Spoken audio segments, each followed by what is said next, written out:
My name is Yvonne Campbell. I'm the founder and the CEO of SpecialCare Central. At the registration table we have Michelle Davis-Clark, and our technician today is Storm Jackson, and both are active SpecialCare Central board members. I'd like to acknowledge the traditional owners of the land we're on today. I acknowledge all elders past and present, and thank you for taking the time to attend today's forum. We'll be right.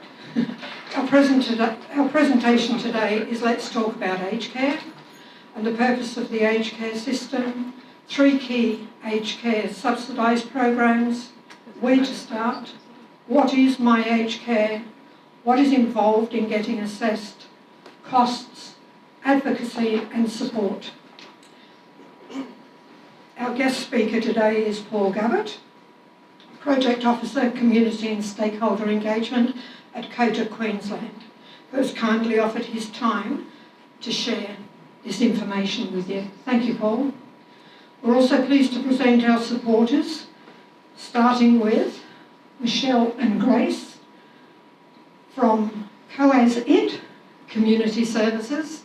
They're a service provider within the aged care and community services industry, providing services for Commonwealth Home Support Program and home care programs. We also have Casey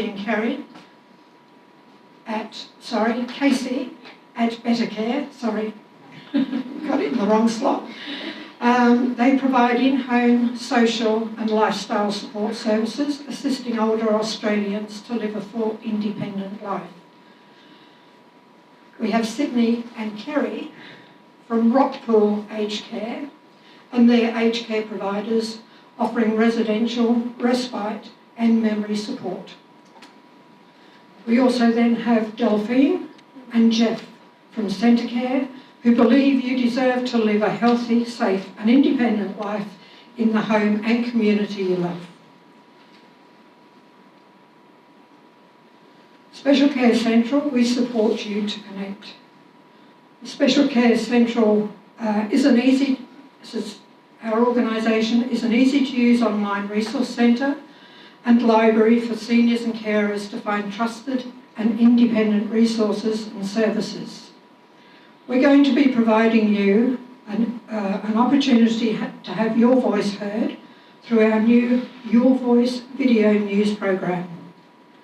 We'll be sharing your good news stories, your questions, your concerns, and the latest updates for independent living as it comes to hand. Let us know what you'd like to share with us in the community on our resource library.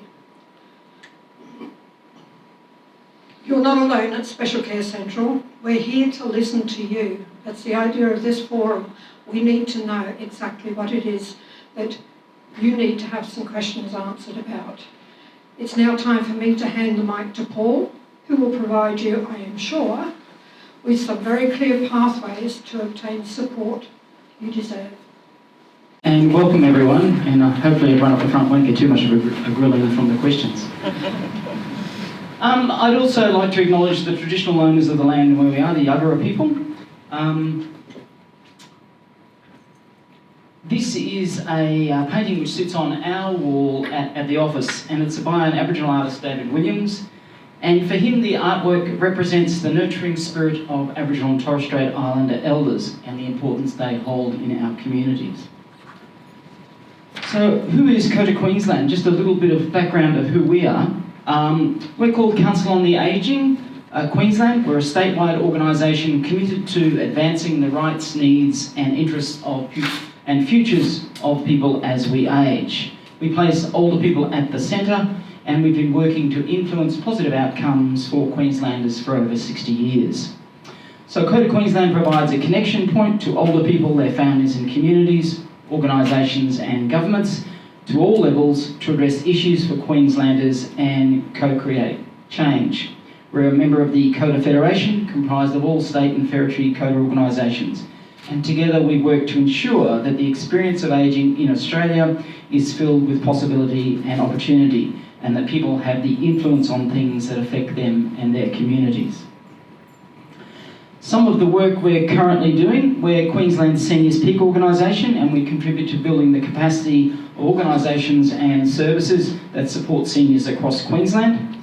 We coordinate Queensland's Seniors Month on behalf of the Queensland Government, which is an opportunity for people of all ages, cultures and abilities to connect through inclusive events, activities and celebrations. And this is now called Queensland Seniors Month. It used to be Seniors Week, and that'll be held in the month of October. We also support older Australians and their families and carers to engage with the aged care system, which is some of this work that I'm doing with you today. We're also working on a wellbeing project through the Brisbane North Primary Health Network and the Moreton Bay City Council. This is a volunteer community peer navigator pilot which aims to empower older people and their carers to access relevant services and information using technology to maintain their wellbeing. We also have a special area in consumer engagement, which is supporting aged care service providers to truly engage with consumers, families and carers around the supports they receive and how they receive them. And central to our work is the development of the World Health Organisation's Age-Friendly Communities and the Decade of Healthy Ageing, which begins on the International Day of Older People on the 1st of October this year. So some questions to think about. What's important to you as you get older? Would anyone like to share with me what's important to you as you get older? Health. Your health? Yeah. Anything else? Family commitment. Family commitments? Staying mobile. Staying mobile? Yep. Ability to manage your life. And manage your life? Yep. So that might be finances or getting your doctor's appointments, all those sorts of things. Yep. Anybody else want to add anything? So some questions to think about as we all age is, these are questions that we came up with through working with people around what's important to you as you get older, who's important in your life. If you decide you need some help, who can help you with that support, and how do you get that support? And that's not just around the formal supports you might get through the aged care system, it's around the informal supports through our family, through community organisations, etc. Those things are really important. So have a think about those six questions and in the information being provided today. So as Yvonne talked about, we're going to talk about the purpose of Australia's aged care system, the main aged care programs which are subsidised by the Australian Government. So just a hands up, who's already receiving some support already? A few? So you would have gone through part of the process already, and hopefully if you're looking at what extra support you might need, hopefully the right information's here today. Where to start if you think you need some support? What is My Aged Care and what role does it perform? What's involved in getting assessed? What are the costs? Advocacy and support. And if we get some time, we'll talk about the future changes as a response to the government's response to the Royal Commission into Aged Care Quality and Safety.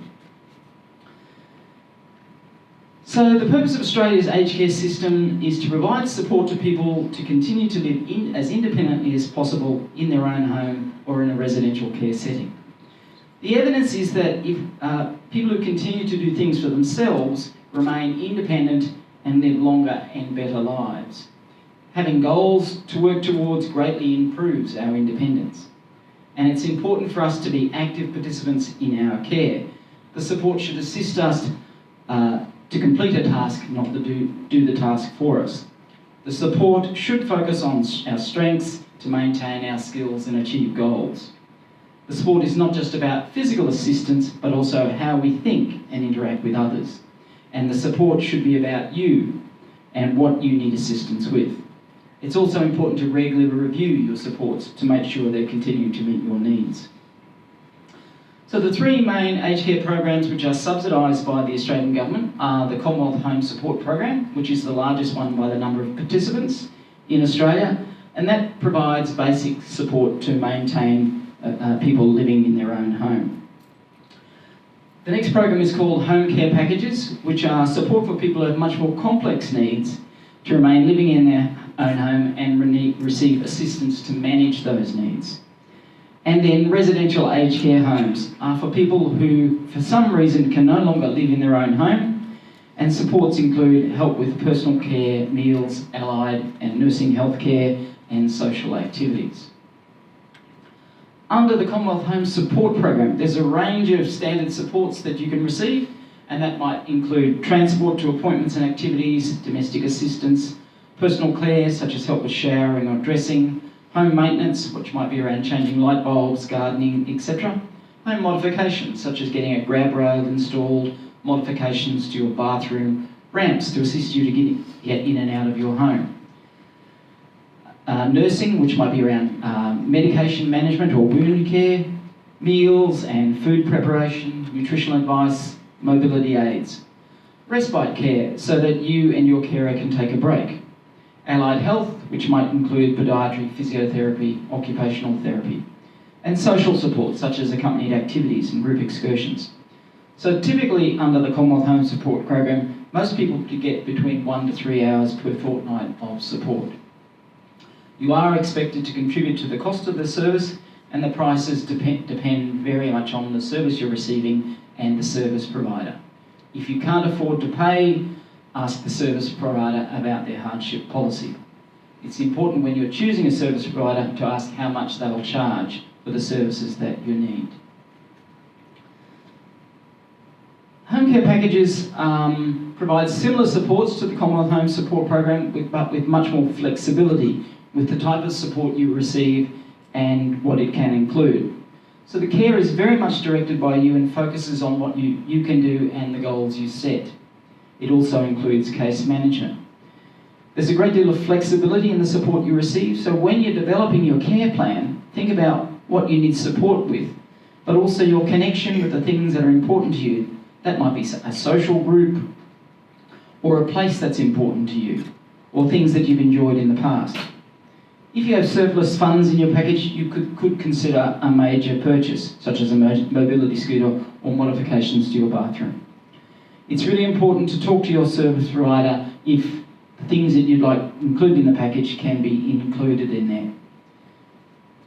You can also self-manage your home care package, but not all service providers are set up for that. No, we're not. No one here set up for self-management? I can talk a little bit more about self-management later. So under a home care package, there are 4 levels of support, starting with basic care needs, low-level care needs, intermediate care needs, and high-level care needs. These are currently, and I really emphasise this, currently fixed amounts of money, which sits in a virtual wallet, you might say, and you can design the supports you need up to that amount.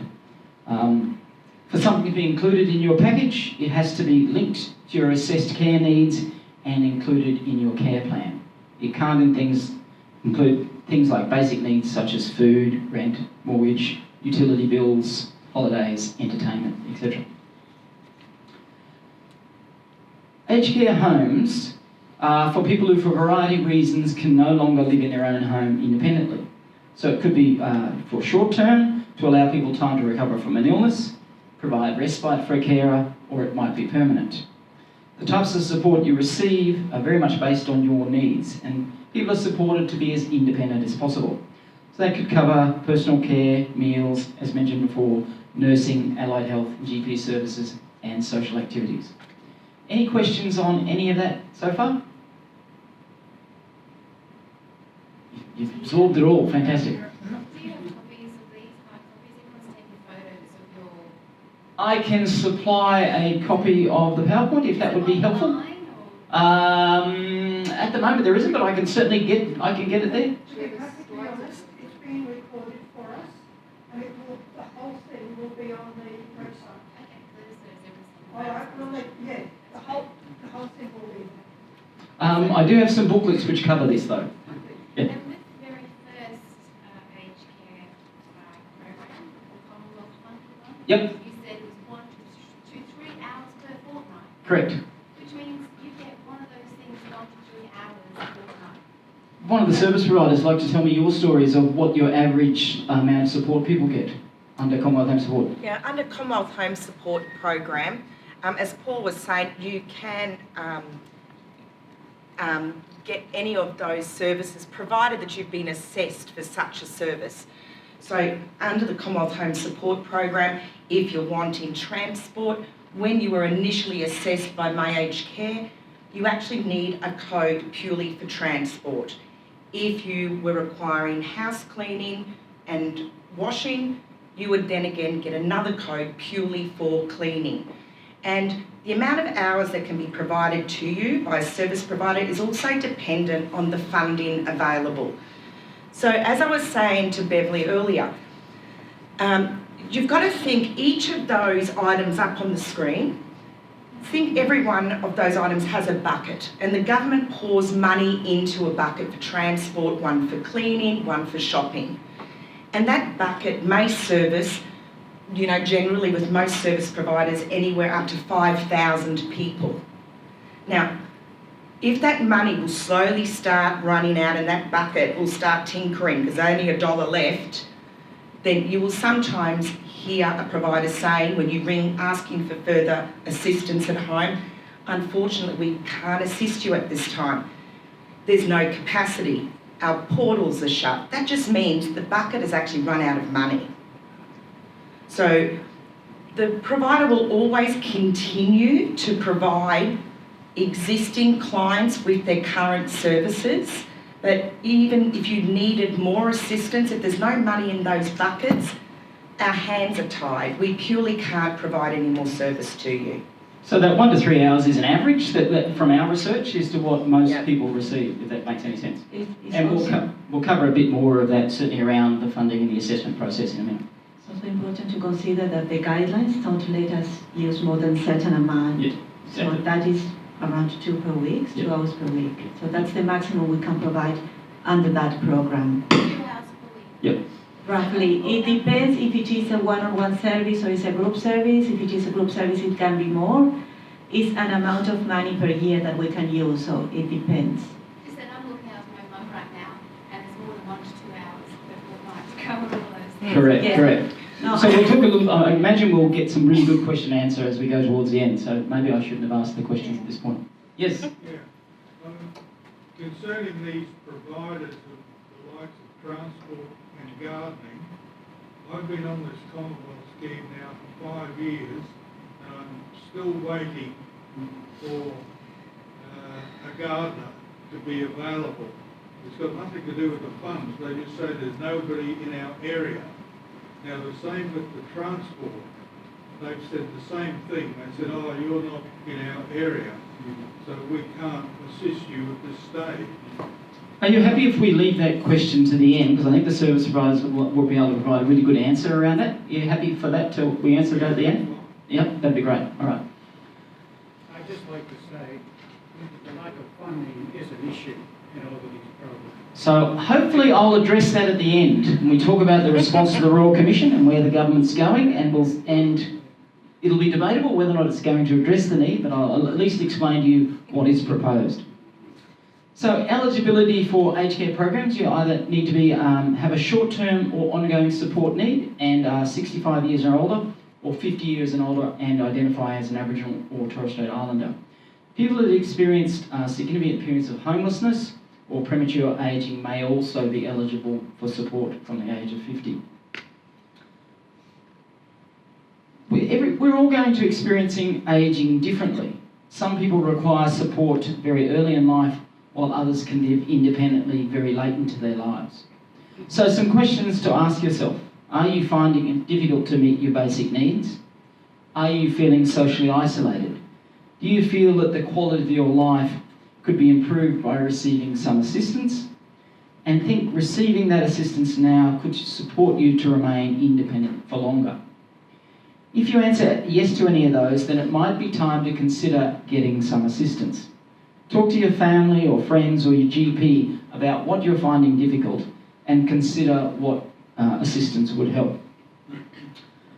So this is one way to have a look at that, and I've got a copy of these. I'll put them on the table down the back. So this is just those main support domains under the Commonwealth Home Support Program, and it's just a way for you to have a think for yourself. Am I doing okay with this?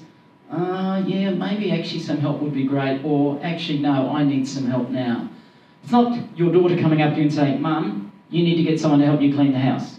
This empowers you and enables you to make those decisions yourself. So you can grab that at the end and have a think about as a way of trying to make a decision for yourself if you're ready to receive some support.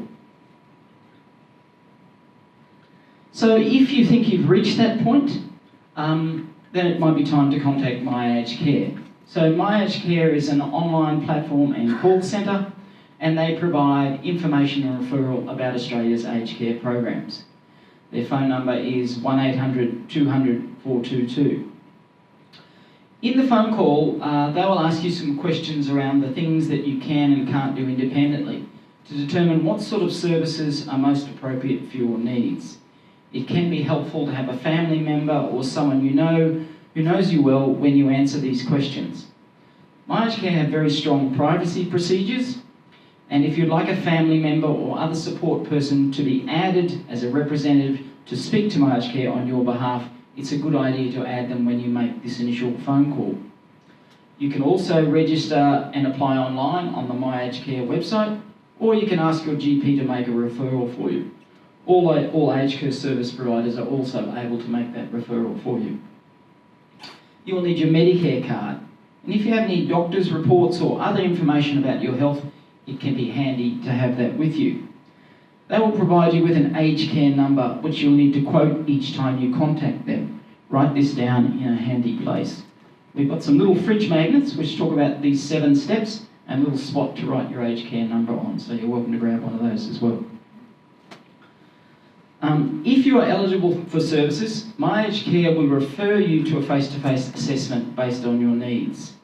If you're comfortable using a computer, you can access a great deal of information about aged care services from the My Aged Care website. So if you've been referred for basic support, which is under the Commonwealth Home Support Program, and the assessor will be from what's called the Regional Assessment Service.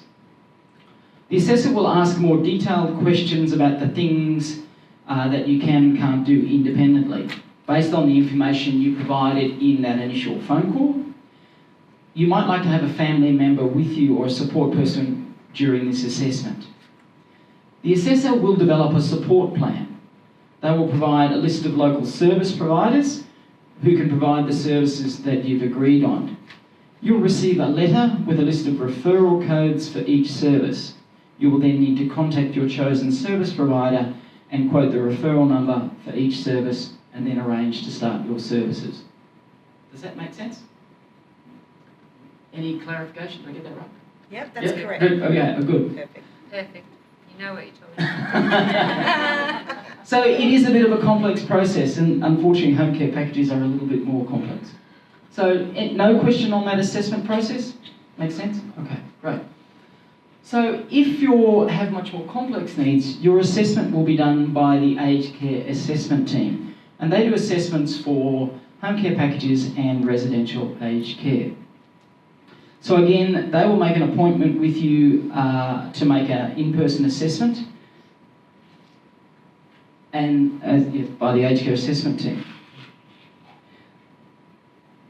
If they will complete that assessment and you will receive a letter from My Aged Care if you're eligible to talk about what you're approved for a home care package. Because there is a national priority queue for home care packages, you may also receive details of the support you can receive under the Commonwealth Home Support Program whilst you wait for your package. The letter may also talk about your eligibility for support in an aged care home, for respite or permanent care if you have requested that. Once a package has been allocated to you, you'll receive a letter with details of the package. The package you are offered may be different to the level that you've been assessed for.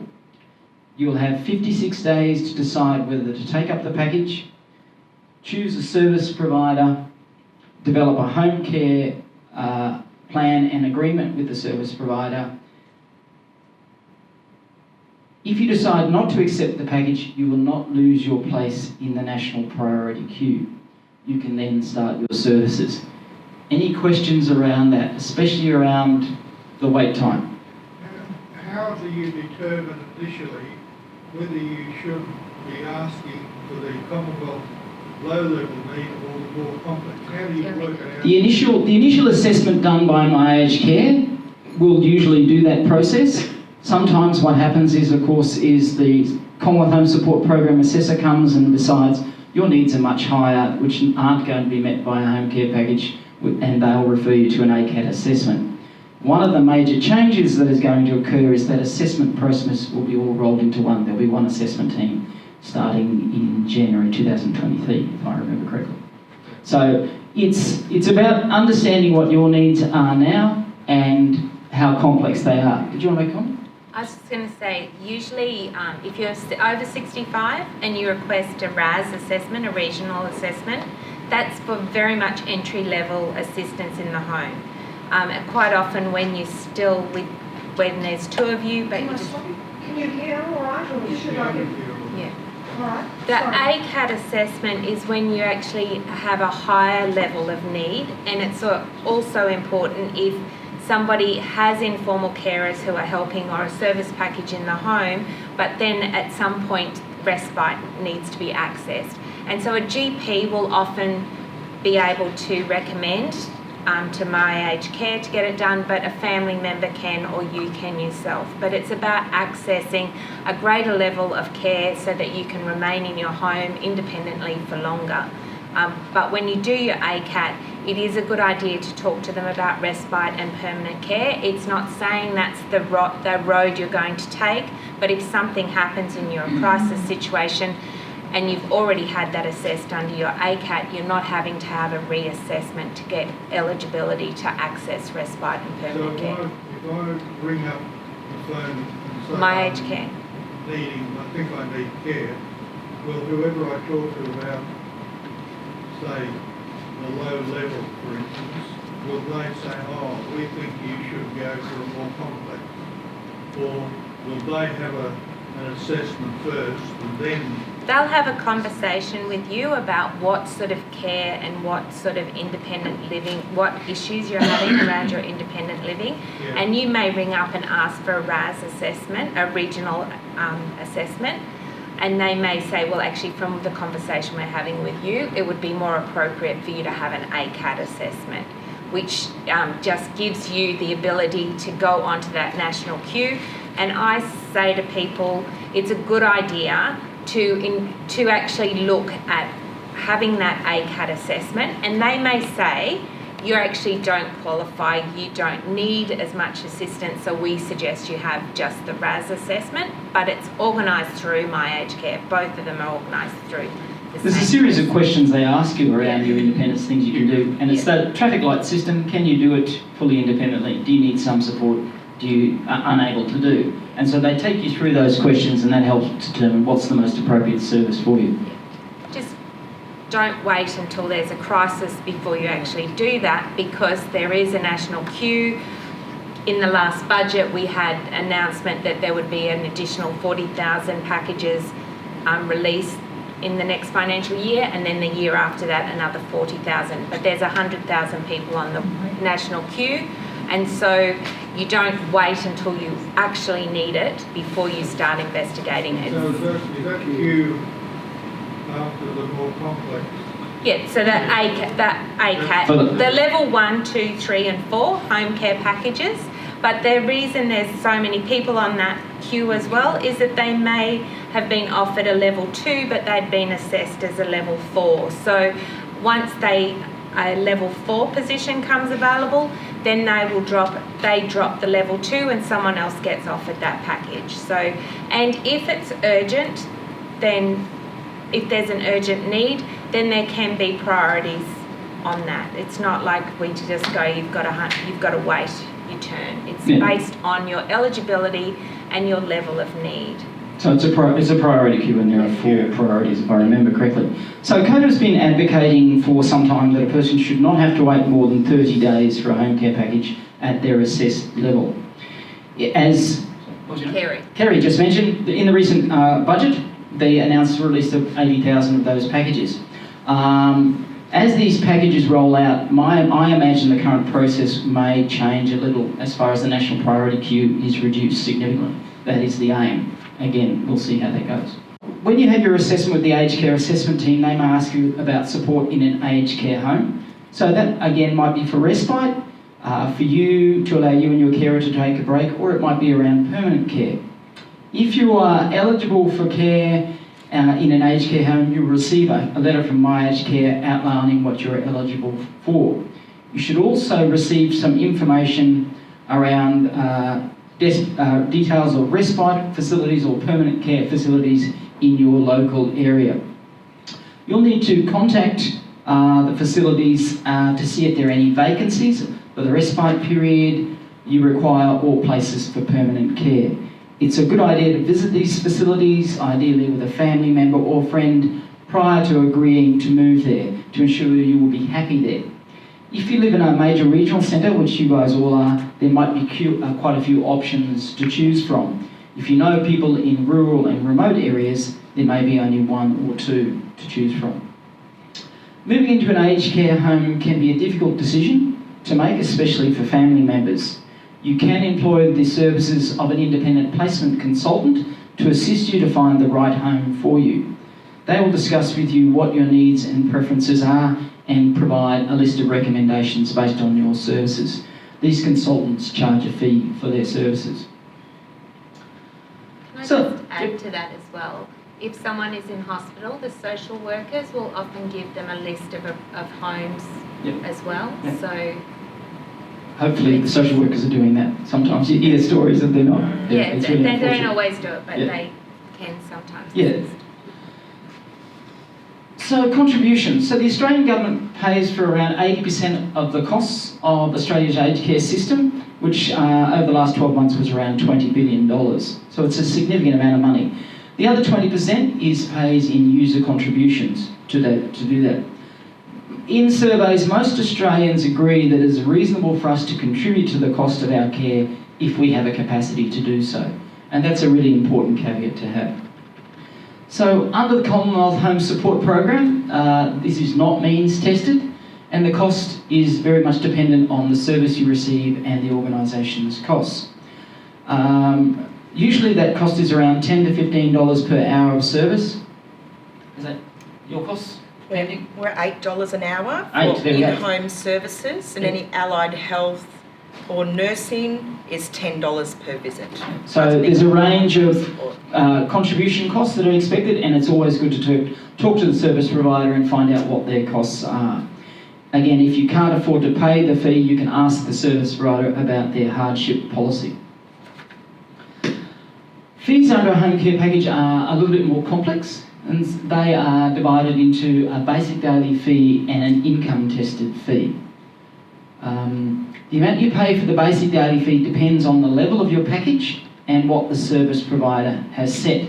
There is a maximum for that, which is 17.5% of the single person pension, which is currently $10.85 per day for a level 4 package. The income tested fee is determined by an assessment of your income by Services Australia. If you receive the full pension, you will not pay the income tested fee, and there are annual and lifetime maximums for the income tested fee. All charging basic daily fee? No. No. Okay, so you'll find the basic daily fee is set by the service provider. You'll find some service providers are not charging the basic daily fee. The money that is paid by the basic daily fee gets added on top of your package. What's happened because of the competitive market, one service provider says, we're going to charge you the basic daily fee, the other service provider says, we're not. Who are you going to go with? You're going to go with the one that doesn't charge you the fee. So, because that's the nature of the market at present. I haven't seen any changes that are likely to occur with that in the next few years. So again, ask the service provider that you're thinking about going with, what are their fees and what are they going to charge? Any questions on the fees for a home care package? So some service providers charge a fee and some don't. There is flexibility within the system. I was shocked when I learnt this, that they do not have to levy the basic daily fee. Again, because of its competitive market, many service providers are not charging the basic daily fee. So depending on your income, you may or may not have to pay an income tested fee. That purely depends on what your income is. If you're on the full pension, you will not pay the income tested fee. Does that make sense? So basically, on a home care package, let's just say you're on the full pension and you're assigned a home care package level 2, which is basically around $15,000 a year that the My Aged Care, the government allocates to you to utilise on your services and your care in the home. There's no basic daily care fee to be paid. You won't have an income tested fee. It doesn't affect your aged pension, which means basically you will be paying nothing out of your own pocket for this package. In saying that though, providers do charge an inbuilt fee to manage and run your package. And that actually comes out of the $15,000 that the government allocates to you. Because at the end of the day, we're all businesses, you know, we're all staff, we have to be paid. But as far as your contribution is concerned, you're on a full pension, you will pay zero out of your own pocket for a home care package. And that's probably the case for most providers in this area, I'm guessing, again, because it's a competitive market. In other places, you might find that they are charging the basic daily fee, and they set that fee themselves up to that maximum. So what if you're on a part pension? If you're on a part pension, it purely, Services Australia would have assessed you on your income and assets for your pension, and you simply need to complete another form for the home care package, and they'll tell you how much your income tested fee is. It's recommended you talk to an independent financial advisor or Services Australia to understand what the impacts of that will be for you. Yes? What is the percentage that is required for the administration management of the packages? Yeah, percentages went out the door a couple of years ago. They still seem to be up there though. Yeah, I know. They shouldn't be. Percentages, realistically, on the My Aged Care site should have been wiped back in 2019 or earlier, probably 2014-15 actually, because the government said it just wasn't reflecting the true value of what people actually being charged. So everything is now converted into dollar value, and every one of us here will have a completely different figure. But it's not just the care management fee and the package management fee, which are the two fees which you pay underneath a package. You also have to look, as Paul would say, the hourly rate, because that makes a huge difference as well. Because you might have a provider that charges very low administration fees and very high hourly fees. And at the day, it balances out. So cheapest isn't always the best way to go.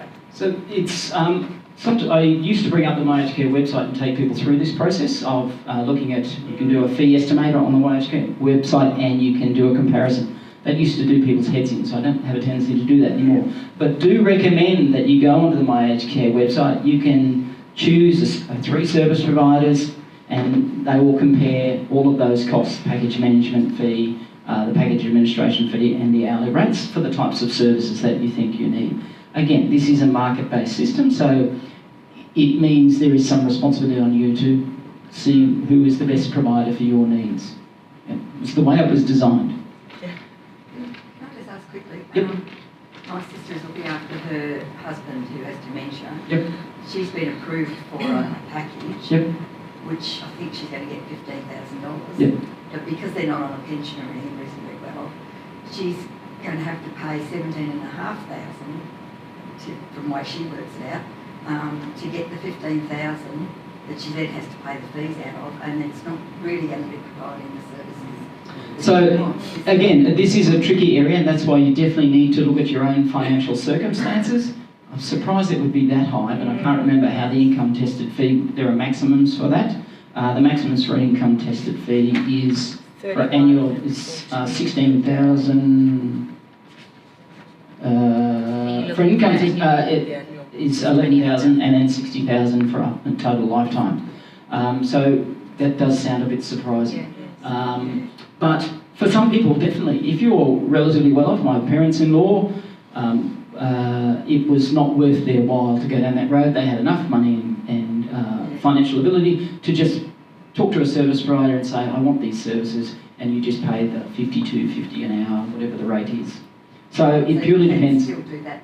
Oh yeah, you can do that directly. And that's fairly common, probably 30%. Very private. That's called private services. Yes. So a lot of our clients, with packages, and they need to supplement, they will take on a home care package, but also supplement with private services. Right. Because she mostly needs respite and things like that at present. Yeah. He's going to have fast, and a lifetime isn't going to count because Yeah. he's not going to make it that long. So on that one. So the fees paid for residential aged care is considerably more complex, but basically it's divided into two areas: an accommodation Not really. fee. It can seem complex. Would you like me to draw a picture? It's divided into two areas: an accommodation fee and a care fee. The accommodation fee can be paid as a refundable accommodation deposit, or as a rent type fee, or a combination of both. And the care fee is again divided up into that basic daily fee and an asset tested fee. So it's what we advise is that people turn to Services Australia to get a really good idea of your financial situation and what your likely costs are likely to be. You can also consult an independent financial advisor to get a good understanding of what the fees and the costs are likely to be. Any questions around? There is a lot of detail and complex calculations behind some of these things, so prefer not to provide to confuse people. But any basic questions around accommodation fees? I mean fees for residential aged care? Who are Services Australia? They're part of Centrelink or Department of Social Security, so they're usually located in Centrelink offices. They changed their name recently Yeah. to Services Australia. So the, I should note, the seniors line within Services Australia. It's a phone number you can ring them and make an appointment with a financial information service officer within Services Australia. They do the calculations, they determine what your fees are, so it's a good idea to have a chat to them. If you've already been assessed for the pension, they will have most of your income and asset details anyway. And so it's just a case of updating those. So other support services which exist. Home Assist Secure, which is funded by the Queensland Government. If you're not eligible support from My Aged Care, you might be able to access some support from Home Assist Secure. So that provides support to people with minor repairs and modifications to enable them to remain living in their own home and unable to access support under those other programs. For minor repairs, you usually just pay for the parts, and for major repairs, they'll assist you to get a range of quotes and may assist with some costs. If you're eligible, you may receive a financial contribution for labour costs of up to $200 for any single minor home maintenance, or up to a maximum of $500 a year for labour costs. The support must relate to your health, safety and security, need to be done so you can remain in your own home, and may include things like yard and outside maintenance, small repairs and maintenance jobs, smoke alarms, etc., and jobs requiring a licensed tradesperson. To be eligible, you need to be a homeowner or living in rental housing, age 60 and over, or any age with a disability, a pension concession card holder, unable to do the work safely yourself, and unable to make use of other forms of support such as the Commonwealth Home Support Program, under community care, home care packages, or Veterans Affairs. Support for carers. The role of informal care is extremely important in our society and community, and the Queensland Government has done a lot of work in providing a lot more support for carers. In April last year, the new Carer Gateway service was launched. So it's a new network of service providers. Like My Aged Care, it's a website and telephone call centre that can provide information and linkages to a range of carer supports. And they also have local service providers who can meet with you and develop a support plan in your role as a carer. So they do things like provide help and advice, counselling, connection with other carers through support groups, self-guided coaching, skills courses and flexible respite. To register, phone again 1800 422 737. Once you've registered with the Gateway, you'll be contacted by a support worker who will develop a support plan with you. If you're having issues accessing aged care supports or having problems with an aged care provider understanding what your needs are, then the federal government provides individual advocacy through ADA Australia called Age and Disability Advocacy. They provide that free service if you're having any issues, and really recommend contacting them if that's becoming a problem for you, if you're not able to resolve the issues with your service provider yourself. So their phone number 1800 818 338. If you require all sorts of information, the Seniors Inquiry Line is again funded by the Queensland Government, and I'm told they'll chase down a knitting pattern. They will find all sorts of information, people. They'll provide information about where the best place to get your car repaired is, all sorts of things. So really encourage, if there's a bit of information that you'd like, give the Seniors Inquiry line a ring on 1300 135 500. Any questions on any of that? That's a free service, correct. And in the response, currently, unfortunately, there's about a 6-week wait to access support through ADA. In the federal government's response, they've doubled the funding through the Older Persons Advocacy Network, Upp.Mt, which ADA is a member of, over the next, well, certainly from 1st of July. So a significant increase in funding. Now, if you're happy, I'll take you through some of the changes that are likely to occur over the next few years, because this is really important to understand where the aged care system is going in response to the Royal Commission on Aged Care Quality and Safety. Okay, so there'll be a new Aged Care Act. When the current piece of legislation came out in 1997, it was very much designed about controlling costs. So it wasn't particularly person-centred. So the new Aged Care Act will enshrine a rights-based approach to aged care services, which ensures the safety and health and well-being of people receiving aged care, and puts older people first, so their preferences and needs drive the delivery of care. There will be a new aged care program, which combines the Commonwealth Home Support Program and home care packages, which is due to be in place by July 2023. The final design of that will be developed in consultation with the various sectors, including consumers, and will include access to allied health in both home care and residential aged care. There'll be a new single assessment workforce. We talked about you either go through a RAS assessment or an ACAP. So what they'll do is combine all of that, which means you should only have to be assessed once, hopefully, unless your needs change. And that should be in place by July 2023. There'll be 500 community care finders and 250 specific Aboriginal and Torres Strait Islander care finders whose role will be to provide one-to-one support for those people who do not have the capacity to find the care themselves. So they'll be able to link people with informal services in the community as well. So what that means is, from the point of you deciding you need some support, until that support is in place and an agreement with your service provider, there will be someone who will walk beside you one-on-one and assist you in whatever component of that you need. So it's really, really important. One of the feedback that we get as an advocacy organisation is that the system's too complex. And so this is the response to that. And you know, we're very hopeful that this will make a significant difference in reducing that complexity, or at least people receiving the support they need to understand that complexity. In the interim, there'll be, as one of the someone mentioned, can't remember who knows. Anyway, there'll be 40,000 home care packages released next Thursday, and then another 40,000 released the following 12 months later. The reason why they've staggered that was, of course, there's huge workforce issues. So finding the workforce, developing, and making sure they've got the skills to deliver those services actually is a real challenge. There's also going to be a star rating system for aged care homes, which will be published on the My Aged Care website by the end of 2022.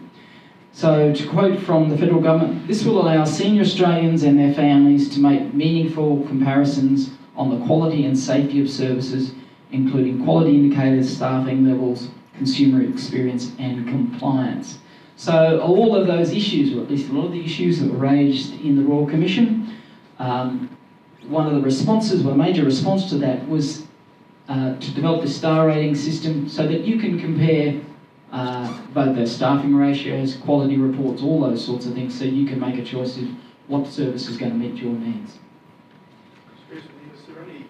At the moment, is there any means of assessing these aged care homes other than actually physically going and looking at them? So last Friday, the Queensland Government, you may remember the Eventide home on the Gold Coast that was shut down because the provider walked out and that kind of stuff. In response to that, the Queensland Government said they would develop a website which provides aged care nursing ratios and staffing ratios. That was launched last Friday. Unfortunately, because the Queensland Government has no power over federally funded aged care providers, which is in Queensland probably about 97%. The only information that you can compare on that website is I think there's 10 or 12 Queensland Government funded aged care homes. And I checked it yesterday and they are there. I think they're going to try and encourage Commonwealth funded aged care homes to put that information public, but as yet there's not much there. The only other thing is you go to the Aged Care Quality and Safety Commission. They have their audit reports on their website, and that talks about how providers are going against the aged care quality standards, any issues that have been raised with that particular facility. So that's all that exists at present. So unfortunately, that is the aim to get out there. I do suggest that people also have a look at on the My Aged Care website. When you go in to find out about individual facilities, there is a compliance tag there, and it'll tell you if there's been any compliance breaches. And unfortunately, it doesn't link to the reports for each facility as yet. So you do have to go through these two different websites. Why they've done it like that, who knows? Yes. It's my understanding from a report issued today that 84% of the 494 aged care homes in Queensland refused to give information. No, Published in today's Courier Mail. Yesterday's Courier Mail. Yesterday's Courier Mail. Yes. So one of the reasons, there was a lot of additional information that was requested when they wanted the facilities to provide that information, and the compliance requirements weren't actually they're not due to be enforced for a period of time. So it was seen, there was a lot of information that was being asked, so it was seen to be quite an onerous task when the compliance requirement wasn't in. That's no indication, so Rockpool, for instance, we already abide by the 200 minutes per day.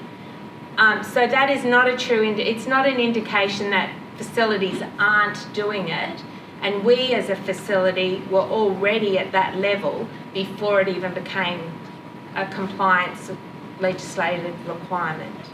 So I'm not sure when you guys got it. I think our CEO was sitting on the development of that, but we only got told on Thursday. Yeah. Oh, can you come along to the launch? Oh, okay. So I'm not sure where how much notice the Queensland government gave providers. There wasn't a lot of We notice. got a couple months' notice, but the reason that we didn't know where the data was going. Yep. There was no clear indication of what was going to happen to it. Not that we were hiding anything. We just didn't see any benefit until there was a clear indication of what it was going to be used for. So that's why a lot of private facilities I didn't understand provide it it. was a statement by the Minister concerned. Yeah, that's correct. So I think in any area, probably the Queensland Government needs to work with providers in a really constructive way to say, look, this is really important public information. It'd be really good if you provide that. And we all know if you work constructively with people, you're going to get a lot further. I'm not privy to how that process worked, but I imagine you guys are keen to do it. Everyone? Yeah. Look, we just we're open and transparent. And we want people to come and have a look at the facility. We abide by the proposed staffing requirements, all of that. And it was a lot. It was of a lot. manpower. Yes, At the time exactly. that they were introducing the new SERVs incidents. It was just an With extra no thing. clear direction of what that was actually for. It wasn't that there was going to be this new website published and that we weren't going to be on it if we didn't provide that information. Exactly. So you'll find everyone's there, as far as I know. Elizabeth and I looked yesterday. There's certainly all the providers are there. But again, it's going to take some time, I imagine, until that information's there. Unfortunately, it's only 4 criteria that they're measuring, and that's nursing. I have to remember it now. It's ratios of nursing and support staff versus a standard, and skill sets versus a standard. There are 4 different criteria. So it doesn't provide a huge amount of information, but it's what the Queensland Government committed to quite some time ago. It's important that what it also importantly publishes very similar information around hospitals, incidents within operations. There's quite a lot of information on there. So if you're getting a hip replacement, you can go in and look at hospital X, what's their complications rate, all of those sorts of things. So it should, over time, be a very useful platform. I think, just on that too, I think it's really important that people visit the aged care facilities, and I say to people, go and have a look, smile at the staff, see if they smile back at you, see what it smells like, what it looks like. Are the residents looking happy? Are there check the activities board. If it says that you're going to Redcliffe in 2019, they're clearly not having activities. But if it's July of this year and there's things on there that you want to do.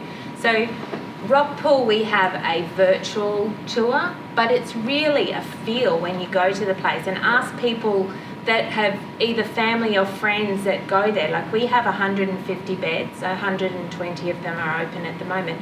But a lot of people who come in to see us have actually know somebody or have a family who knows somebody, and they ask them what their experience has been. So it's all well and good to have that website and the criteria, but it's really about how do you feel when you walk into the place. And it's a very personal thing. So I've had somebody tell me a facility, there's no way they would put their husband in there. And then I've got a girlfriend who has put her mother in that same facility and said it's beautiful and I loved it.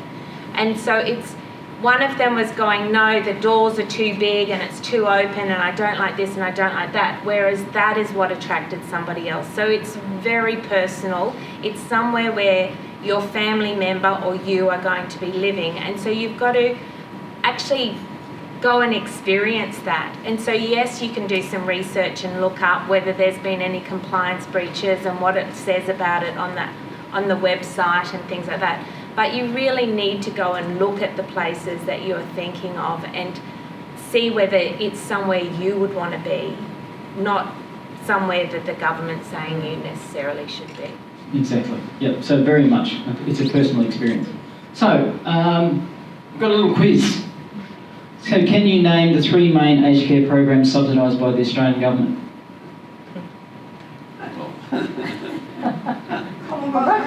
No cheating. You know. Sorry. Anybody? CHSP, ACAT, CHSP. ACAT. Home care packages, HCP, not acronyms, yep, and residential aged care homes. Pretty simple. Anyone over 60? Is there agreement on that? No. And the 65. Okay, so over 60 is for the other program, I forget what its name is. Anyway. So you have to be 65 years and older, or 50 years and older if you're an Aboriginal and Torres Strait Islander, and have an ongoing need for support. That's really important. Just because you turn 65 doesn't mean to say you get someone to come around and do your free cleaning for you. You have to be able to not be able to do it yourself. Name 2 types of support you can receive under the Commonwealth Home Support Program. Domestic cleaning and personal care, transport. So any one of those. How many support levels are there in a home care package? 4. Very good. Should have bought some lollies or something. You're just trying to see what they were listening to. Which aged care program is not means tested? one you pay for yourself. Good point, good point, good point. What's that? The one you pay for yourself. $52.25 an hour. Yeah. So there is no means testing under the Commonwealth Home Support Program, but under home care packages and residential aged care, it is means tested. Name 2 ways that you can register for aged care supports. Phone or online. Phone, online, GP, or talk to a service provider. Name 1 organisation where you can support to get support to access the system. ADA Australia. So if you're having problems with access or having problems with the service provider, ADA Australia, and there are some flyers from ADA Australia up there on the table. So that's everything from me. I think we're going to questions, and I think Yvonne. Anybody's got any additional questions? especially around changes. I mean, there are 147 recommendations in the Royal Commission. This is the copy of the response by the government to the recommendations, so there is quite a bit more in there, so I only just gave a general overview. Yes? May I ask, has there been any further information about the NDIS coming in and joining the aged care packages? I don't have a slide here, but in another presentation I gave on Tuesday, so the recommendation from the Royal Commission was that people over the age of 65 with a disability receive equal access to supports as the person under 65 receives under the NDIS. We get significant complaints about that. There was a group that launched on Monday, I think, around... That's right, yeah. So increasing the access age for people with disability to above 65. No idea what the response is going to be to that. What the Australian government's response in this is, we'll have a think about it. And when I was at a conference a couple of weeks ago and an ex-head of Prime Minister and Cabinet says, when the government says that, the likelihood of it happening is not very high. So we work very closely with the Queensland Disability Network around advocacy around the needs of people with disability over age 65. We think the Royal Commission got it right, that people should have that equality of access if you have an acquired disability. It's going to require more ongoing advocacy. It's as simple as that.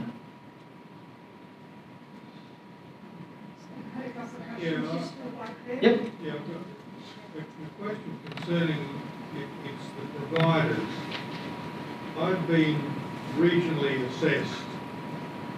Now this goes back to almost 7 years now, and one problem I have is that every recommendation put by the assessor, and it comes back from my aged care, they list in some places a recommended list of providers. I've been assessed for 4 different things. I haven't yet, in 4 years, been able to get any providers to come and do that. We've had one that can come and do house cleaning, that's fine, but we've had another transport one that is, after I spent some time talking to them and all that, they said, oh, well, we've sent someone out and we find that there's not enough business in your area, so we can't help you at the moment. Now this goes to all of them. I live in Brisbane Western suburb. So I've been in it for several years, and is there anything that COTA can do to persuade the government to either make these providers, not make them, but make it attractive enough for them to be able to assist us? So I gave a presentation to a retirement village in Coomera last week, and I think it was about 10 people out of the 50 that there said, we can't get a service provider to come here. I thought, this is not making any sense.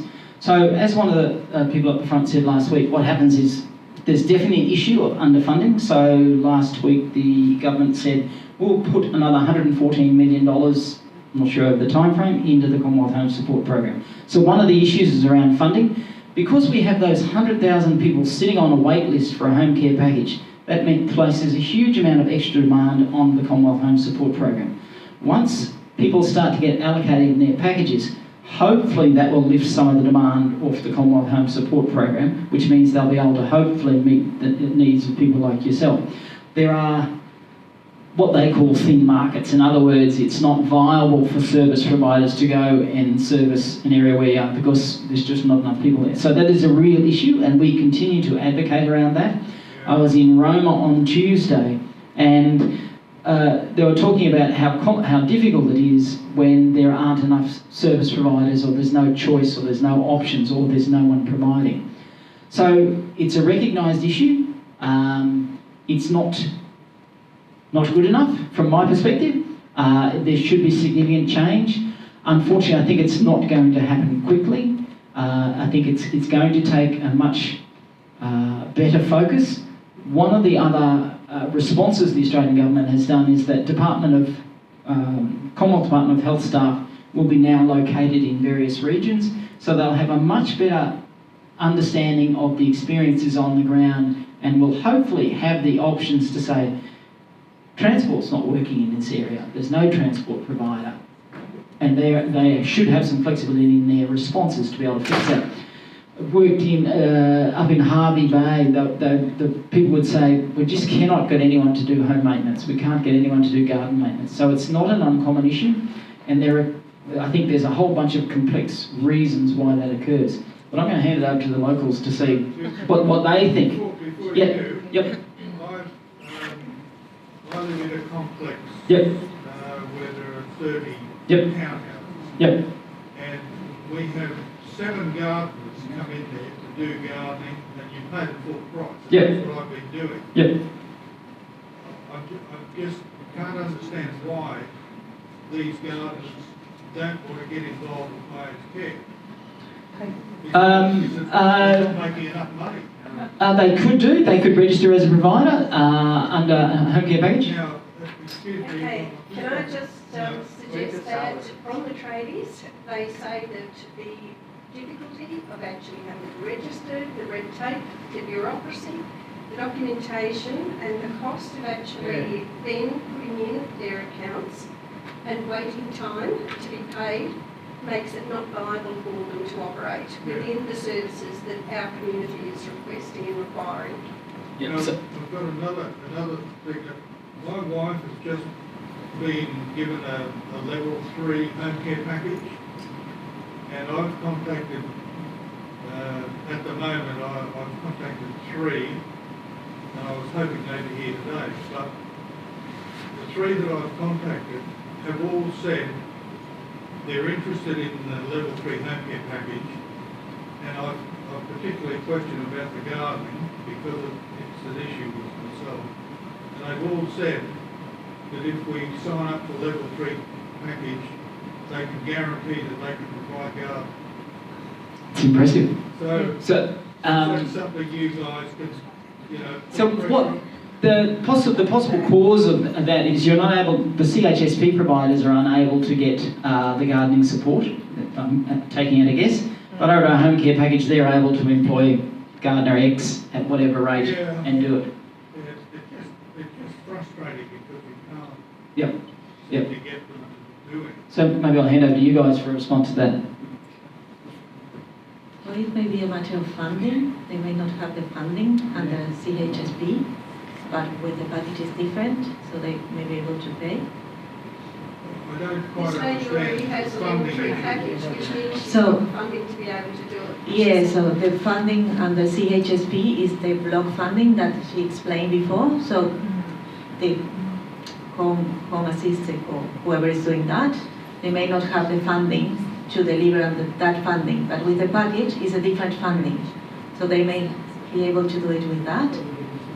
But that doesn't go on for years, does it? Surely it wouldn't.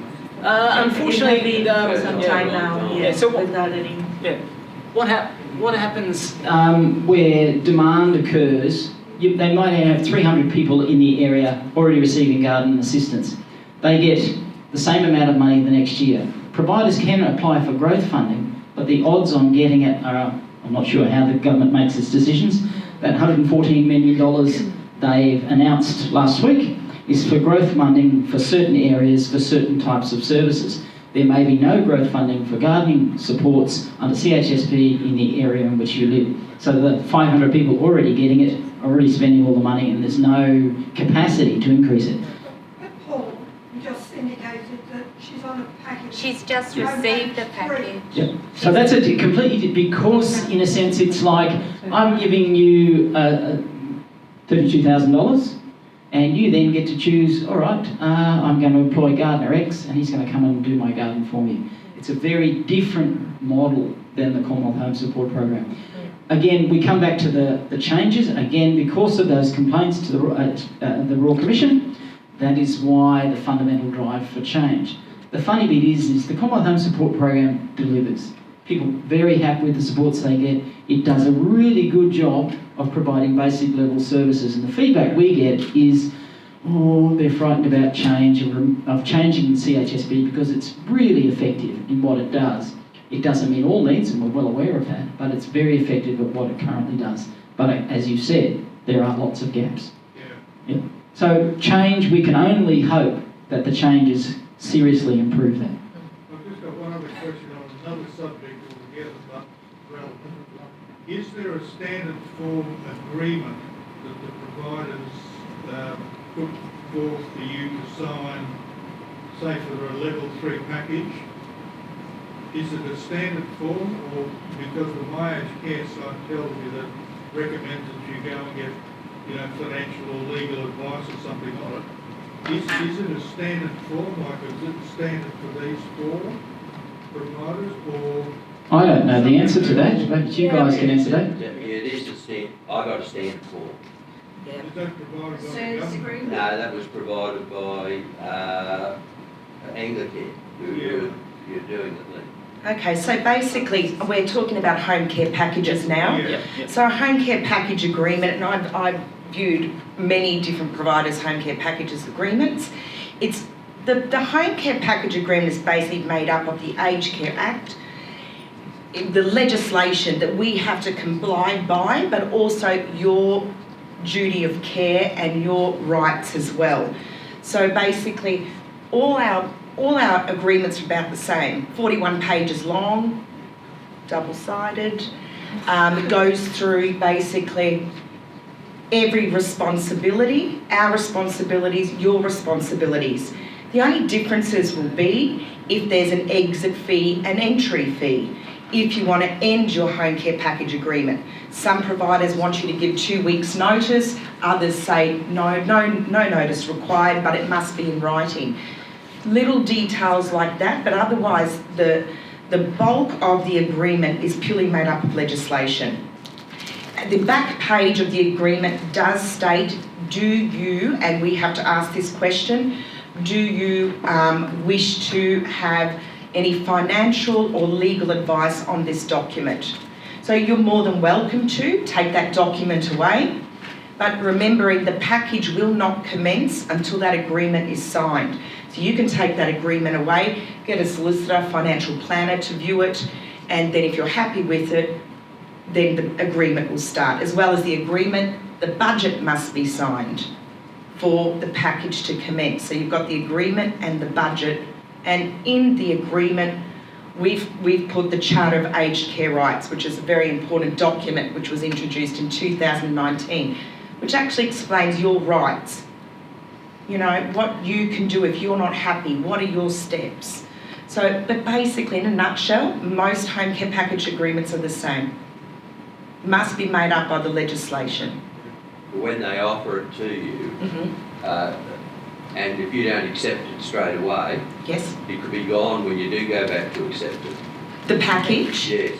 No, you still got your level package. Yes. But the person that offered it to you, the provider saying, oh, I'm happy for you to come on. COTA, they offer it to you. We've got a place for a level 4. Okay, let me think about. No, you got a level 4.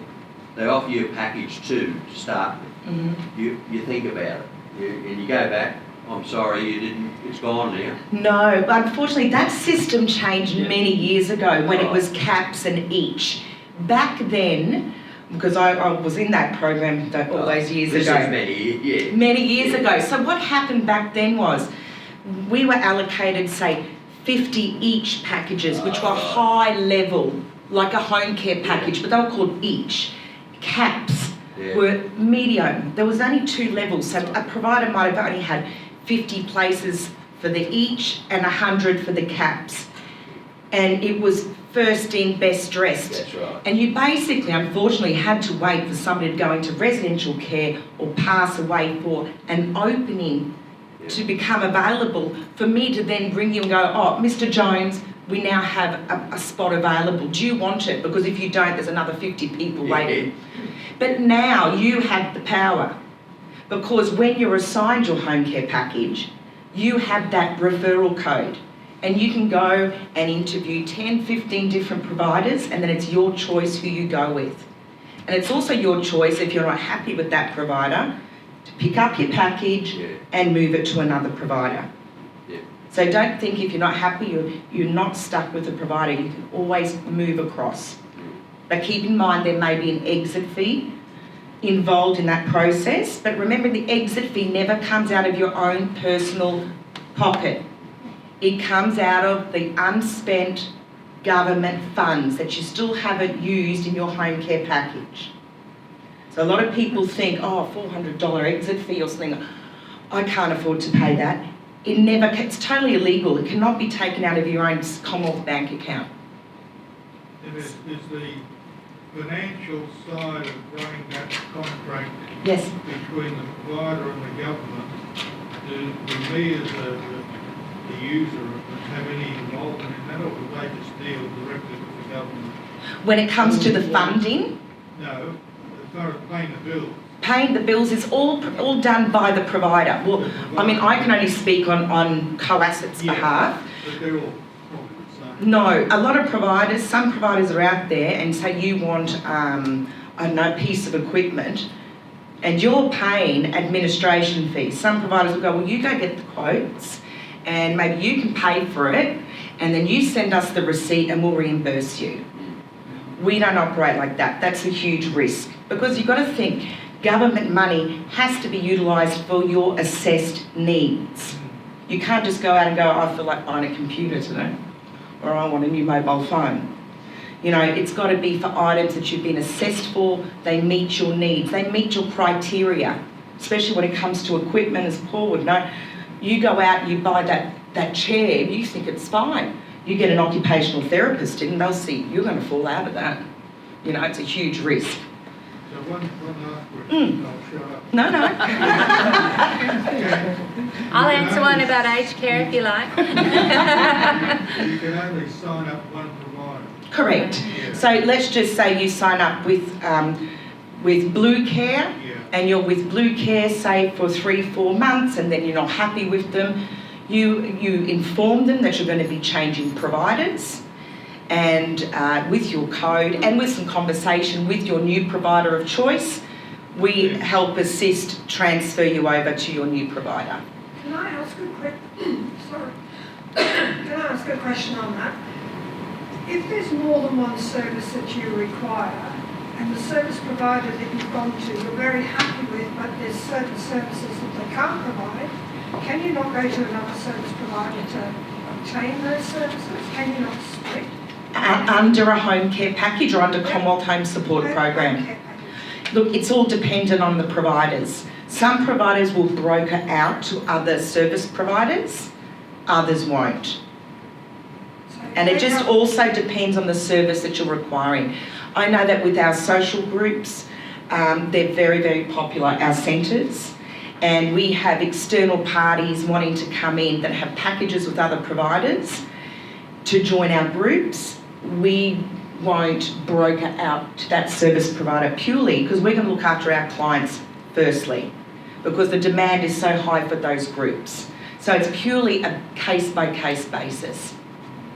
So maybe just to answer, one of the proposals under the Royal Commission was that there would be more flexibility offered under a home care package so that you would have a lead provider and their responsibility would be to ensure your needs were being met, the care plan was up to place, etc. And then you may be able to choose other providers. You might have a provider for transport service, you might have a different provider for your domestic services assistance. Can't remember where that's up to in the government's responses as yet, but the likelihood is that option will evolve. So you'll have a leave provider with Co.As.It and you may be able to choose other providers for different services. Currently Co.As.It, if they don't provide a podiatry service, they may broker that podiatry service to another provider who has a podiatrist, etc. So that option still exists. It is a changing landscape, and that is the tricky thing for all of you. So unfortunately you might have to keep coming back to these sessions over the next few years. Any more questions, especially about residential aged care? Feeling left out, guys. Come on. Me? Yep, by all means. Well, one thing, when you ring up and you sort of say, I need some plumbing done or I need some lights done, they say, oh, we can pay $100 towards that. Or it'll be a maximum of $20 for you to get a call out to change a light bulb. Why is that? Why are the things so variable? Because it just depends on what work you're looking at? Under the Commonwealth Home Support Program, it's under that. It's literally there are maximums for each service area that they are able to subsidise. That's correct. That's right. Basically.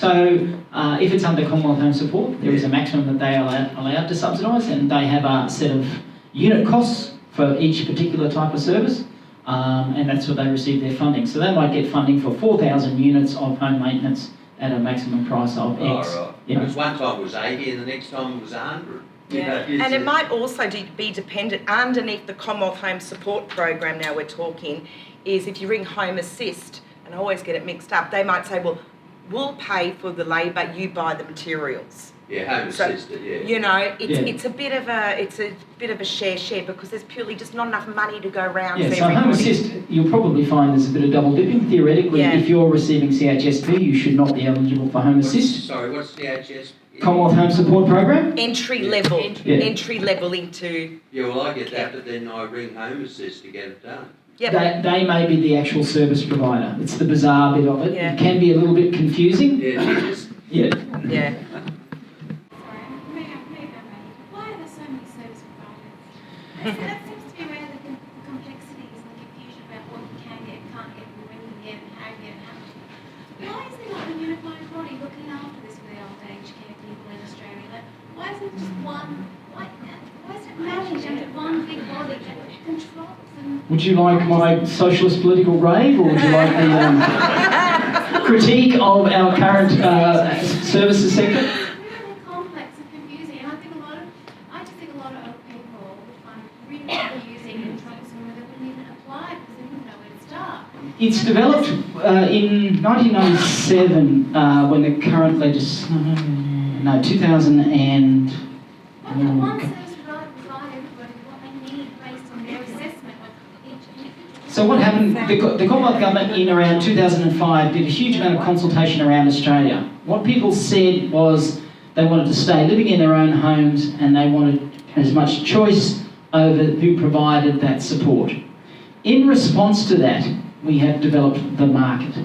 So the market theoretically provides choice, and you're able to choose, I'll have this person coming to my home or that person. But of course, when you introduce the market, you introduce choice, you introduce complexity. So the people who devised the system, you could say, were fantastic libertarians and they loved the choice model. Those who received the services may critique that completely. I did some really interesting work talking to the Commonwealth Home Support Program provider in Cooktown. They are it. There is no one else. They get fantastic feedback and support. They have no choice. But what they have is a community-based organisation which understands their needs and provides that support. It's the Queensland Government who does it. So it's the nature of the market-based approach which we're in. Personally, I have a high critique of that, but I have no power. It's the mission that we provided to the Royal Commission was very much around trying to understand that choice has created a huge amount of complexity for people. So as he said, they're all businesses. They have to run, they have to do that kind of thing. There are a lot of not. Yeah, they are not for profit, but they still have to not go broke. So it is the complexity of the system. And so I think... You also have a very wide range of people from 65 to 100 plus who, there's a lot of people who wanted choice, and I've talked to people who had choice. Before choice, they're like, I want to be able to decide all of these different people provide these services because I like that one for this and that. But then you have situations where you then have someone who isn't capable of making those choices, or they've made the choices to have 5 different places. And I've had clients who have then gone, Mum's just phoned me and said their service provider's cancelled. She goes, I don't know which of the 5 service providers, so now I've got to phone each of those. When it was a package before we gave choice, she could have just phoned the one service provider. So it is complex, but the government is trying to appease people, and it may appease a certain sector, but then it causes complexity for other people. So people are going, oh, I don't want who delivers my service dictated to by my service providers, I want the choice. But then that makes it complex for somebody else who is potentially doesn't even have to be older, but may not have as much capacity to make those decisions for themselves. So correct me if I'm wrong, when they introduced home care packages and provided choice for you to move providers, 80%, 90% stayed with the provider they were with because they were happy and they knew them. So the critique is the system delivering to people's needs, and we could debate this for hours on end, and this person over here may say, look, it's fantastic, I can choose, I can move to my service provider. This person over here says it's too complex, it's not meeting my needs. We are where we are. We will continue to advocate around the feedback we get from people as saying, look, the system's not meeting our needs. That's our role as COTA, is to continue to advocate and improve the services and the systems we're getting. We're probably never going to get it perfect. Part of the discussion I was in Rome was around the National Disability Insurance Scheme, and unfortunately they're really still struggling. So at least in the aged care system, we're getting there. I'm not sure the NDIS is getting there yet. Yes? Just about residential aged care. Oh, yes. Give me the microphone.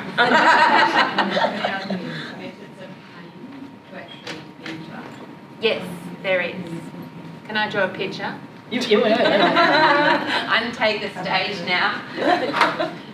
So we were talking about the different fees before when you go into aged care. Oh, sorry. So when you go into aged care, you have to, when you live outside of aged care, you have to buy your house or you rent your house. In aged care, you have a third option, which is you can do a combination of the two. What you pay for this is like when you live outside of aged care. If you buy your home, when you leave your home, the money comes back to your estate, comes back to you. When you leave an aged care facility, what you paid for your room comes back to your estate. If you rent that room, so if you don't put any money towards that, then it's like when you're outside of an aged care facility, the rent, you don't get the rent back when you leave. You then have a daily care fee, which is set at 85% of your single person's pension. And it doesn't matter whether you get zero pension, half pension, full pension. It's set at 85% of the single person's pension, and it's currently $52.71 a day. You then have a means tested fee, which is based on how much income and asset you have. And the government decided in July 2014 that if you have the means, you should contribute to your aged care. And then you have a fourth fee, which is set by the facility, which is additional services fee. So you have to receive a benefit to be charged an additional service fee, but that may be so you can have a hot meal, a choice of alcohol at night, toiletries, access to Wi-Fi, telephone, things like that. So when you're looking at aged care, you've got these four fees, and it depends on what assets you have. So I think we were talking before, the government basically pays 80% of most people who go into residential care. So if you have no means, so if you have less than $173,000 in assets, then the government will either fully pay or partly pay the cost of your room. But you still have to pay that 85% of your single person's pension. And that covers your breakfast, lunch, dinner, morning tea, afternoon tea, supper, changing of your sheets, the power, electricity. Where does RAD fit into this? That is your RAD. So I don't like using acronyms. So RAD, Refundable Accommodation Deposit, is what I draw as a house when I'm explaining the fees. It's the cost of your accommodation. What happens if the primary home is a shared asset between a couple, but only one of the people in the home? The person is when that happens. So when you look at aged care fees and costs, you are treated as one economic unit. It doesn't matter who owns what assets, and 50% is attributed to each person. If someone is staying in the home, they're classified as what's called a protected person, and that asset is not counted for when you're calculating your means tested fee, or doesn't impact on your Centrelink pension either. So if that person is a spouse or a family member that was receiving an income support package, there's some other rules around it, but predominantly it's usually a husband and wife, and one of them needs to stay in the home. So therefore that asset of the home is not counted when you're looking at how much it costs you to go into aged care. If you do have a home and you move into aged care, the value of that is counted as an asset is capped at roughly $173,000. It's $173,058 or something. But that the value of that house is it's only up to that cap that is included when they calculate the means tested fee. Yes. The other thing, when you're talking about physically going and looking at the centres, Yep. do you need to make an appointment to do that sort of thing? Yeah, so we do take walk-ins, but we also when you phone Rockpool and you press option 2, it goes through to Jamina's phone, or at the moment I'm answering that phone, and we can book a tour time for you to come and have a look. So you get whatever you pay, say you would have to sell your house to pay the amount, you get all of that back. Yeah. So be very careful about selling your home to go into care. Okay, so You need to get you're not forced into that, and you really should get financial advice before you make that decision, because it can impact your government support and it can also impact your aged care fees. So you just have to provide a means tested amount based on what you owe. So when you're going into aged care, so I'll have a go if you like. yeah. So this is so the two components. There's the accommodation fee that pays for the bricks and mortar, and the care fee. So for the accommodation, it can be paid one of 3 ways, which is the refundable accommodation deposit, a daily rent type fee, or a combination of both. Does that make sense? So you can keep your home. You can keep your home. So definitely, as Kerry suggested, definitely get some independent financial advice. Go and talk to the Financial Information Service at Services Australia.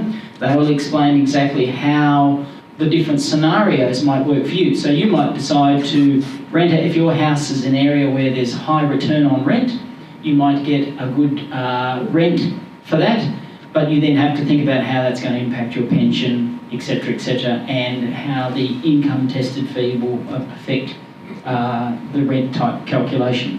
So that's why it is a complex set of calculations, and it's well worth getting independent financial advice to figure that out. So what's your maximum accommodation charge at the moment? At the moment, well, $550?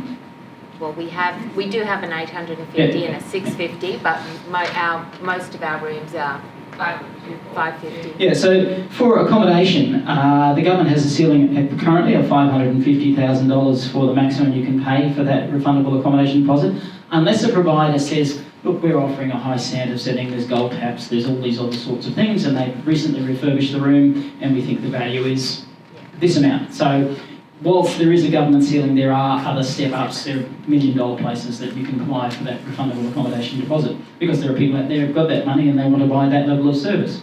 So that makes sense. So it's around understanding of what your assets and income are. So the 3 levels are basically if you have significant or sufficient assets and income, you will pay the total fee, whether it be $550, $600, $800, whatever that is, whatever room you want. If you have no assets or income, the government will pay most of that accommodation fee. That might mean you might end up in a shared room, or it's somewhere in between that. And Services Australia do that calculation based on your assets and income, whether or not you have to pay the fee the provider has set, or somewhere between that and nothing. Does that make sense? Does that answer the question? If you didn't sell your home, you would have to rent a slot. It's a calculation. You've got to figure out, again, definitely make an appointment with Services Australia, and they will explain that, because everyone's individual circumstances are quite different. What's the value of your house? What are your assets? What's your other income? All of those questions. And it's very much dependent on your circumstances around what is the best option for you, and if there's a protected person in the house, etc. So the other thing that you can do is, if you don't sell your house, straight up, and some people may decide not to sell their house because it remains exempt from a Centrelink perspective for the 2 years from the date you become a permanent resident. You can use some of your other assets and pay that towards your accommodation, and you can elect to deduct the rent component from the lump sum that you've paid. So there are ways of structuring your assets around paying for your accommodation costs. People get very scared when they see 450 or 550,000, but there are actual ways of structuring it, and if you don't have the means, then the government does kick in and contribute towards those costs for you. So it's very important that you don't just go, I've got to sell my house to pay the 550, because what you could then find is the house is exempt for Centrelink purposes for those 2 years. You may sell your house that's worth $1 million, and so all of a sudden you may lose your Centrelink pension. So there's lots of things that you need to take into consideration, and selling the home is not always your best option. It may become an option after a couple of years, but it's really important to have an understanding of what's exempt assets, what's capped assets, and over time. Because a lot of people will look at what it looks like in year one as well. It's important to understand, because there's significant milestones that happen, such as after 2 years, you're no longer classified as a homeowner, you're now classified as a non-homeowner, and your home becomes an investment property as such, and so is counted from a Centrelink per benefit. But from a means tested fee, your home for the whole time you're in an aged care facility is capped at $173,000 at the moment.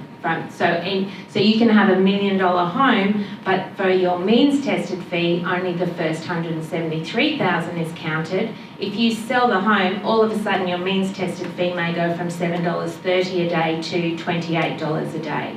So it's really important to understand there's lots of different levers that can be pulled to maximise government support and minimise your fees, but sometimes selling the home to pay the RAD so that you don't pay the daily accommodation payment will mean that other fees increase.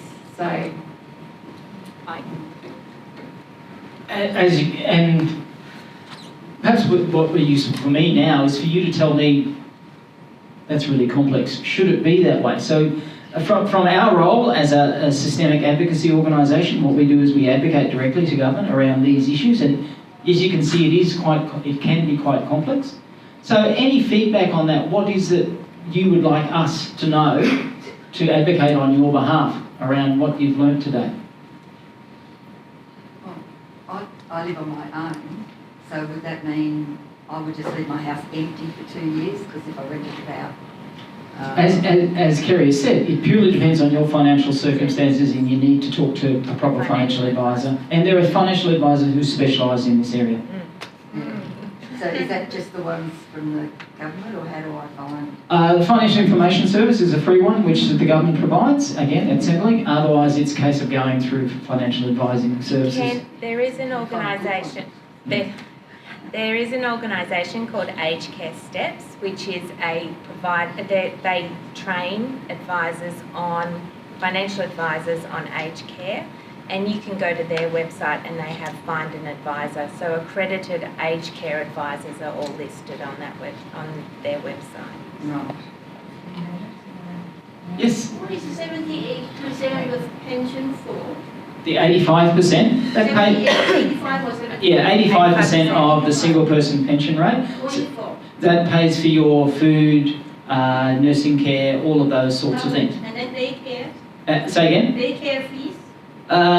What is that? So you have, within residential aged care, there's an accommodation fee, and that's the refundable deposit. Then you have the care fee. So that's divided into the basic daily care fee, which is set at a maximum of 85% of the single person pension rate, $52.71 at the moment. $52.71 a day. And then you have the means tested care fee. So if you're a wealthy person, you get $1 million income from your superannuation, etc., then you would pay a means tested care fee on top of that $52.71 a day. Does that make sense? Yeah. Yep. just to put some of that into perspective, and people think aged care is quite expensive, but it costs the government roughly between $90,000 and $120,000 a year to have somebody in aged care. If you're paying 85% of the single person's pension for your care needs, that's about $20,000 a year. So if you have no other means, that's all you're being asked to pay for. If you do have means and you have a lot of assets, then the maximum means tested fee you can be charged a year is about $28,000. So you're still not even hitting 50% of the cost of somebody in aged care. And then there is a lifetime cap on the means tested fee as well, which is about $63,000. So after about 2.5 years, your means tested fee drops to zero. So a lot of people will look at the first year and go, it's very expensive because you've got assets and you're going to pay that $28,000. But if you look at it in year 3, it's not as significant cost. But you're also only being, because the government does drop into the bucket of providing aged care, you aren't paying anywhere near the actual costs of what it is to be in an aged care facility. So as I said, for the total cost of the aged care system in Australia, the federal government pays 80% of those costs, which is significant. And I think, we do okay in Australia. Not perfect by all means, but when you think about that for many other places, it's a significant contribution. The other thing to also remember is fees, income-tested fees that you paid under a home care package will contribute to your lifetime fee that you pay for income-tested fees for your care fee when you move into residential aged care. So if you've had a home care package for 3 years, you've been paying income-tested fee, that maximum transfers over. So that you may only pay 1 year of an income-tested fee for your care fee in a residential aged care home. Confused? Excited? Getting old is great. Not for wussies. Not for wussies. That's true. Any other questions? I have a question. That if I'm being allocated a provider for transport under the Commonwealth Home Support Program, I know I can change to another provider. I'm not dumb on the internet, but my aged care sends me round and round and round and round in circles as to how do I change that provider? How do I, other than say to the one provider, I don't need your service, I found it somewhere else, but then how do I get that service transferred? Can I answer that? So, my aged care spent a lot of money making their website easier for people to use. My experience is, if you want an answer from my aged care, phone them up. Correct. And if they don't give you the answer that you want, or they can't, or you don't believe the answer they've given you, I tell people, hang up and ring them back and get somebody else. So the easiest way now, so I used to go on to my aged care and I could quite easily compare different aged care facilities. I now because now you have to put in the postcode of the aged care facility, of the area that you want for the aged care facility, and I know that there's an aged care facility there that's not appearing. So I now just phone them up and talk to them. And I totally hear you. I used to love the My Aged Care website until they made it more friendly and spend all the money on changing it. And now I tell everyone, just phone them up and talk to them. Right. Thank you. So maybe on that, so and CHSP providers can correct me on this, is if the referral code is still current, and the referral code lasts 3 months, 3 weeks? No, Definite now. definitely. They used to be. Okay, so theoretically it's a case of ringing My Aged Care, you'd like to transfer your CHSP transport provider from provider X to provider Y, theoretically, and I would agree. Use a telephone. Yeah. Thank you. Thank you. Yep. One last question about aged care. Yep. If somebody's on a package and they need respite care in a hurry, is that possible? Because last time I was bringing up, I couldn't find a place for something. There is, and I don't have the number here, but if you give me your contact, I'll let you know. There is a organisation that will find respite in an emergency within 48 hours. But a lot of aged care facilities, if you phone them, they will, if it's an actual need, they will often open up a bed that is not normally respite for an emergency situation. So I would suggest that before it gets to an emergency situation, you start looking at your respite options around the location that you want, so that if something happens and you do need emergency respite, that you've had the contacts. So Carers Gateway produced these, and emergency kits for emergency carer kits, and so that has all that information in there, pre-arranged organisations and that kind of stuff, and so really encourage people to do that. And Carers Gateway can't do emergency respite, it's planned respite, correct? If I remember correctly? No, it's emergency. Yeah, so carers get, if you're a carer registered on the Carers Gateway, they can do emergency respite as well. So do you have to be registered as a carer? Yes. Yeah, that's correct. Is it for Carers Gateway? no, you don't need to be registered as a carer for the person if you're getting respite, I don't think. If it's under care, if you're the carer and you emergency respite, if you're a carer, you fall over, break your hip and you're caring for your husband, and you're registered on Carers Gateway, you can access carer respite through the Carers Gateway. If you can also contact a provider, usually through My Aged Care, and arrange emergency respite, or contact a provider directly, and depending on how they respond, they will respond. So we've actually, a few of our clients have actually used the carers emergency respite, where, like Paul was saying, something happened during the night, and Carers Gateway actually sent one of their staff members in the middle of the night to the home and stayed with the carer's wife while he was carted off to hospital. So, and that person stayed there all night and looked after the wife until the family were then able to step in, or with the home care package we increased services. So they were brilliant. Very, very good. That's great, that's great. Yeah, Great we've to had hear quite that. a few. Yeah. No point registering when the crisis hits. Register now, and then you've got their number.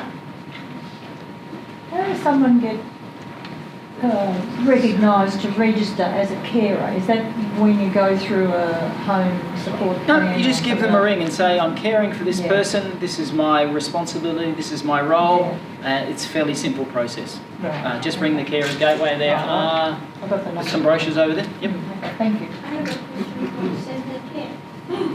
And you include church service in transport. Do you mean you go on Sunday, you bring people to church? Yes. Easy. Normally do go on Sundays. Are there any more questions before, because it has been a long time and you've been very patient and responding beautifully. Are there any last questions? It's not actually a question, and it's not my personal experience, but a friend was caring for her husband, who was eventually got onto a level whatever package just before he died. But he'd been in and out of hospital a bit, and in concern for her, asking how she was managing, she said caring for him's not a problem, it's the paperwork.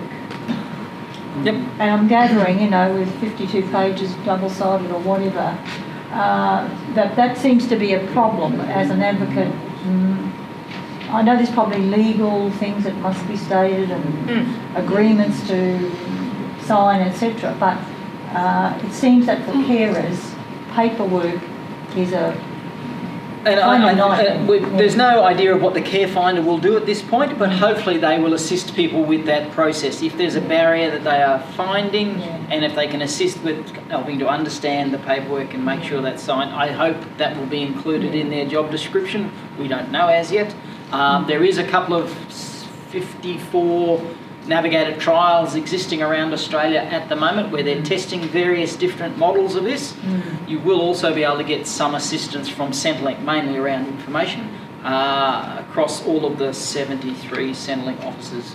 They will have particular staff trained up to assist with various components of that, and that should start in September, if I remember, this year.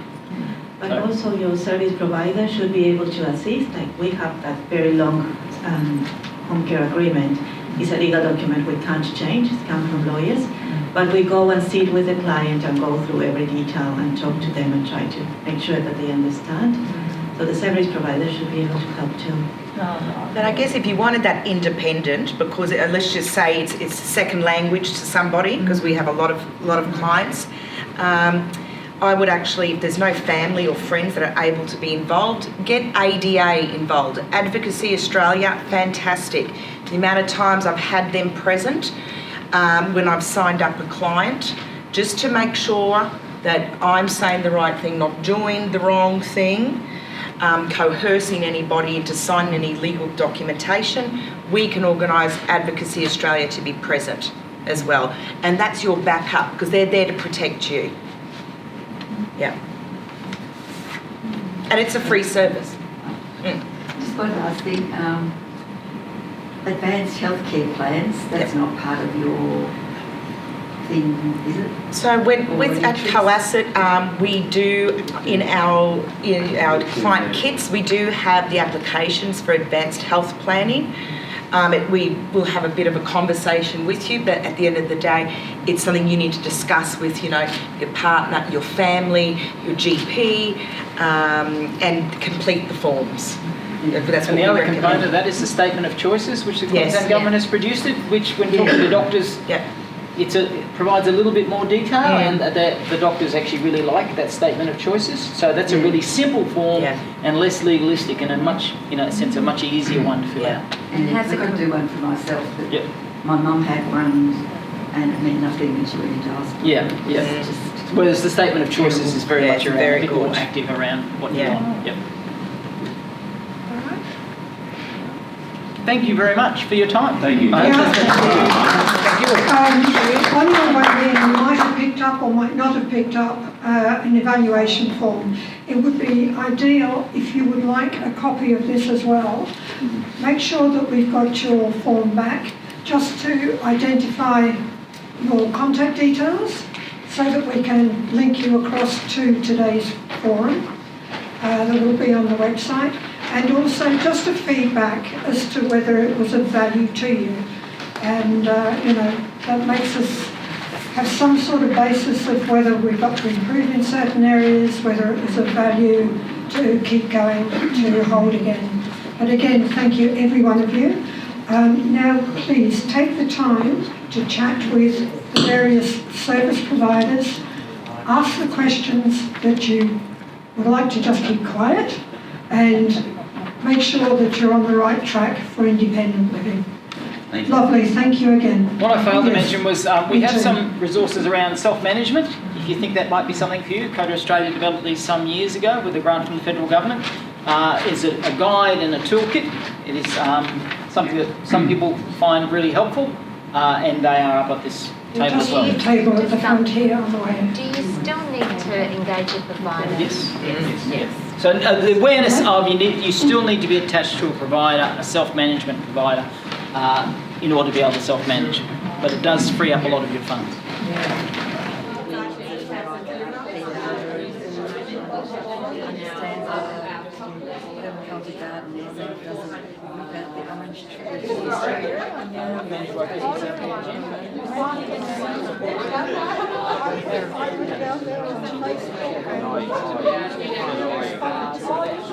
No, we got an email.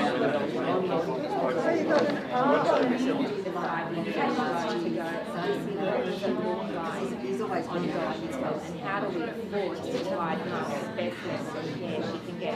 And if she is exhibiting this behaviour, what I know is just walk into the new apartment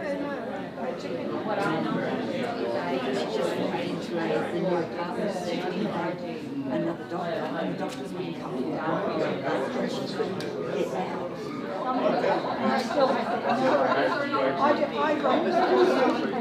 had someone come in. Yeah, I had never met another Sydney stress about like Sydney. I know, it's very interesting. You get to kind of see it on the providers and see and talk, and it's good if you